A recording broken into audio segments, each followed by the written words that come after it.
শিয়ার পার্কের পথে কলকাতার মেলা, মাছের বাজার জুড়ে সকালের খেলা, মিষ্টির দোকান পাশে সন্দেশ রসগোল্লা, দিল্লির বুকে আমার ছোট্ট কলকাতা।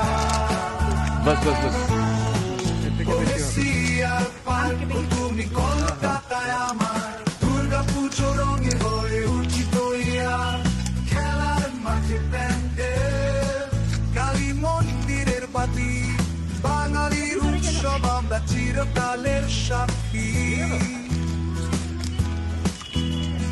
প্রতি মোড়ে আড্ডা, চায়ের কাপে হাত, ফুটবল রাজনীতি জীবনের অবাক বাক, মাছের আশ্চরণ রাতের দ্বীপের পাশে, আমাদের কলোনি ক্যানভাস, আমাদের বাঙালি আসে।